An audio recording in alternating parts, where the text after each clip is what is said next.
Ask yourself this question. When have I last voted in any election? Have I engaged in my duty as a citizen of my country in a meaningful way? And who gets elected if I do not participate? In the 2000 presidential elections in the United States, for example, only 51% of the voting age population took the time to punch a hole in a card. Current Commander-in-Chief President Bush has very little support, but have all those Bush haters really exercised their basic democratic right? In contrast, the virtual cities of always foggy Neufreistadt and Roman-themed Colonia Nova have elected their representatives at a rate of almost 65%. The two sims belong to the Confederation of Democratic Simulators, or CDS. Michel Manin is member of the CARE Party and the non-profit organization Credo. Recently, he was elected to the Representative Assembly, which meets every other Sunday evening at the Neufreistadt Rathaus. I found CDS to be the only truly democratic community in Second Life. We have a written constitution and currently 4 political parties, one of them center-right, one of them center-left, and 2 specifically created for the Second Life environment. As secretive governments become commonplace in real life, the cities Neufreistadt and Colonia Nova keep institutions transparent and public.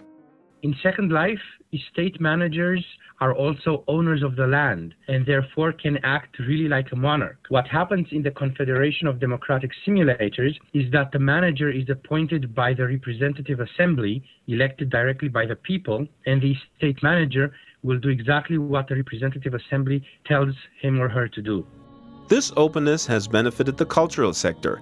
The Museum of Contemporary Art, or MoCA, in Neufreistadt has just hosted a grand opening, attended by SL celebrities Gwyneth Llewellyn and artist Dave Attenborough, among many others.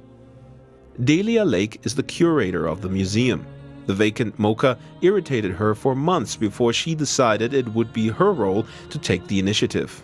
The arts are important to a community, so having the empty building bothered me on that level too.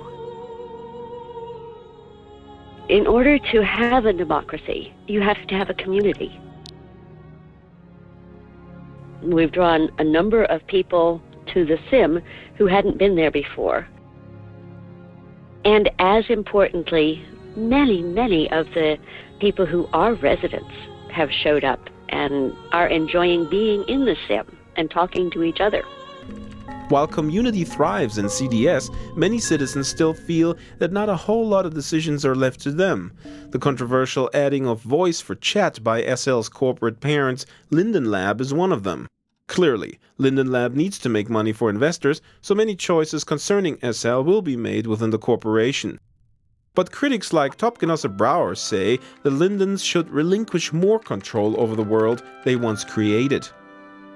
Brouwer lives in Neufreistadt and champions virtual self-determination. He says that citizens will remain unhappy about Linden's god powers.